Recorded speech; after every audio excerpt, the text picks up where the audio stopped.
Hakim-Hakim pasal 3 ayat 1 sampai pasal 4 ayat 24. Inilah bangsa-bangsa yang dibiarkan Tuhan tinggal untuk mencobai orang Israel itu dengan perantaraan mereka, yakni semua orang Israel yang tidak mengenal perang Kanaan. Maksudnya hanyalah supaya keturunan-keturunan orang Israel yang tidak mengenal perang yang sudah-sudah dilatih berperang oleh Tuhan. Yang tinggal ialah kelima raja kota orang Filistin dan semua orang Kanaan, orang Sidon dan orang Hewi yang mendiami pegunungan Libanon dari gunung Baal Hermon sampai ke jalan yang menuju ke Hamad. Mereka itu ada di sana supaya ia mencobai orang Israel dengan perantaraan mereka untuk mengetahui apakah mereka mendengarkan perintah yang diberikan Tuhan kepada nenek moyang mereka dengan perantaraan Musa. Demikianlah orang Israel itu diam di tengah-tengah orang Kanaan, orang Het, orang Amori, orang Feris, orang Hewi, dan orang Yebus. Mereka mengambil anak-anak perempuan orang-orang itu menjadi istri mereka dan memberikan anak-anak perempuan mereka kepada anak-anak lelaki orang-orang itu, serta beribadah kepada Allah orang-orang itu. Orang Israel melakukan apa yang jahat di mata Tuhan. Mereka melupakan Tuhan, Allah mereka, dan beribadah kepada para Baal dan para Asyera. Lalu bangkitlah murka Tuhan terhadap orang Israel, sehingga ia menjual mereka kepada Kushan Rishyataim, Raja Aram Mesopotamia, dan orang Israel menjadi takluk kepada Kushan Rishyataim 8 tahun lamanya. Lalu berserulah orang Israel kepada Tuhan, maka Tuhan membangkitkan seorang penyelamat bagi orang Israel, yakni Otniel, anak Kenas adik Kaleb.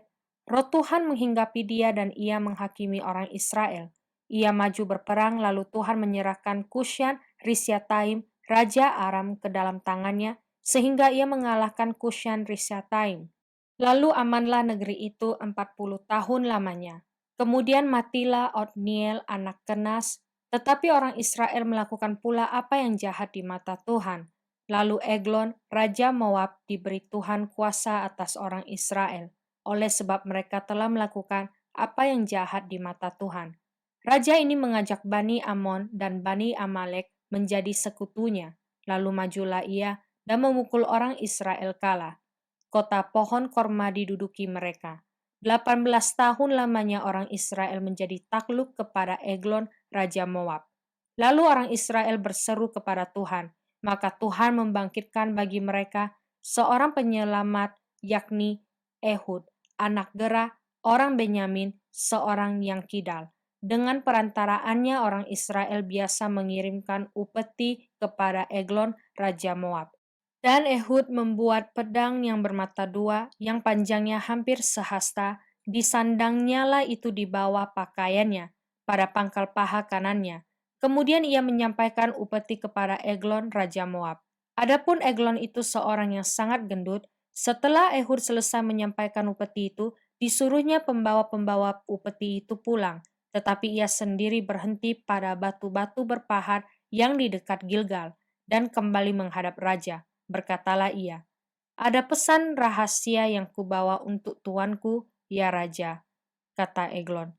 "Diamlah dahulu." Maka semua orang yang berdiri di depannya itu pergi keluar.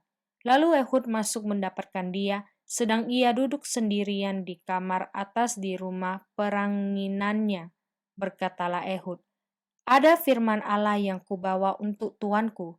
Lalu bangunlah ia berdiri dari tempat duduknya. Kemudian Ehud mengulur tangan kirinya, dihunusnya pedang itu dari pangkal paha kanannya dan ditikamkannya ke perut raja, sehingga hulunya beserta mata pedang itu masuk. Lemak menutupi mata pedang itu, sebab pedang itu tidak dicabutnya dari perut raja. Lalu keluarlah ia melalui pintu belakang. Demikianlah Ehud sampai ke serambi. Pintu kamar atas itu ditutup dan dikuncinya setelah ia keluar. Baru saja ia keluar, datanglah hamba-hamba raja melihat. Tetapi pintu kamar atas itu terkunci. Lalu berkatalah mereka, "Tentulah ia membuang air di kamar rumah peranginan itu." Lalu mereka menunggu-nunggu sampai menjadi bingung. Tetapi raja tidak membuka pintu kamar atas itu. Kemudian mereka mengambil kunci, membuka pintu, maka tampaklah tuan mereka mati tergeletak di lantai. Sedang mereka berlambat-lambat, Ehud meloloskan diri. Ia lewat dari batu-batu berpahat dan meloloskan diri ke arah Seira. Setelah ia sampai ke sana, ditiupnyalah sangkakala di pegunungan Efraim. Lalu turunlah orang Israel bersama-sama dengan dia dari pegunungan itu, dan ia sendiri di depan. Berkatalah ia kepada mereka, "Ikutlah aku, sebab Tuhan telah menyerahkan musuhmu orang-orang Moab itu ke dalam tanganmu." Maka turunlah mereka mengikuti dia. Lalu mereka merebut tempat penyeberangan sungai Yordan ke Moab dan tidak seorang pun dibiarkan mereka menyeberang. Pada waktu itu mereka menewaskan kira-kira 10.000 orang dari Moab, semuanya orang yang tegap dan tangkas, seorang pun tidak ada yang lolos. Demikianlah pada hari itu Moab ditundukkan oleh Israel, maka amanlah tanah itu 80 tahun lamanya. Sesudah dia, bangkitlah Samgar bin Anat, ia menewaskan orang Filistin dengan tongkat penghalau lembu, 600 orang banyaknya. Demikianlah ia juga menyelamatkan orang Israel. Setelah Ehud mati, orang Israel melakukan pula apa yang jahat di mata Tuhan. Lalu Tuhan menyerahkan mereka ke dalam tangan Yabin, raja Kanaan yang memerintah di Hazor. Panglima tentaranya ialah Sisera yang diam di Haroset Hagoyim. Lalu orang Israel berseru kepada Tuhan, sebab Sisera mempunyai 900 kereta besi dan 20 tahun lamanya ia menindas orang Israel dengan keras. Pada waktu itu, Deborah seorang nabiya, istri Lapidot, memerintah sebagai hakim atas orang Israel. Ia biasa duduk di bawah pohon korma Deborah antara Rama dan Betel di pegunungan Efraim, dan orang Israel menghadap dia untuk berhakim kepadanya. Ia menyuruh memanggil Barak bin Abinoam dari Kadesh di daerah Naftali, lalu berkata kepadanya, "Bukankah Tuhan Allah Israel memerintahkan demikian? Majulah, bergeraklah menuju Gunung Tabor dengan membawa 10.000 orang Bani Naftali dan Bani Sebulon bersama-sama dengan engkau. Dan aku akan menggerakkan Sisera, panglima tentara Yabin, dengan kereta-keretanya dan pasukan-pasukannya menuju engkau ke sungai Kison, dan aku akan menyerahkan dia ke dalam tanganmu." Jawab Barak kepada Deborah, "Jika engkau turut maju, aku pun maju. Tetapi jika engkau tidak turut maju, aku pun tidak maju." Kata Deborah, "Baik, aku turut, hanya engkau tidak akan mendapat kehormatan dalam perjalanan yang engkau lakukan ini, sebab Tuhan akan menyerahkan Sisera ke dalam tangan seorang perempuan." Lalu Deborah bangun berdiri dan pergi bersama-sama dengan Barak ke Kadesh. Barak mengerahkan suku Sebulon dan suku Naftali ke Kadesh, maka 10.000 orang maju mengikuti dia. Juga Deborah maju bersama-sama dengan dia. Adapun Heber orang Keni itu telah memisahkan diri dari suku Keni, dari anak-anak Hobab ipar Musa, dan telah berpindah-pindah memasang kemahnya sampai ke pohon Tarbantin di Zaanaim yang dekat Kadesh. Setelah dikabarkan kepada Sisera bahwa Barak bin Abinoam telah maju ke Gunung Tabor, dikerahkannyalah segala keretanya, 900 kereta besi dan seluruh rakyat yang bersama-sama dengan dia, dari Haroset Hagoyim ke sungai Kison. Lalu berkatalah Deborah kepada Barak, "Bersiaplah, sebab inilah harinya Tuhan menyerahkan Sisera ke dalam tanganmu. Bukankah Tuhan telah maju di depan engkau?" Lalu turunlah Barak dari gunung Tabor, dan 10.000 orang mengikuti dia. Dan Tuhan mengacaukan Sisera serta segala keretanya dan seluruh tentaranya oleh mata pedang di depan Barak. Sehingga Sisera turun dari keretanya dan melarikan diri dengan berjalan kaki. Lalu Barak mengejar kereta-kereta dan tentara itu sampai ke Haroset Hagoyim, dan seluruh tentara Sisera tewas oleh mata pedang. Tidak ada seorang pun yang tinggal hidup. Tetapi Sisera dengan berjalan kaki melarikan diri ke kemah Yael, istri Heber, orang Keni itu, sebab ada perhubungan baik antara Yabim, Raja Hazor, dengan keluarga Heber, orang Keni itu. Yael itu pun keluar mendapatkan Sisera dan berkata kepadanya, "Singgahlah tuanku, silakan masuk, jangan takut." Lalu singgahlah ia ke dalam kemah perempuan itu, dan perempuan itu menutupi dia dengan selimut. Kemudian berkatalah ia kepada perempuan itu, "Berilah kiranya aku minum air sedikit, aku haus." Lalu perempuan itu membuka kirbat susu, diberinyalah dia minum dan diselimutinya pula.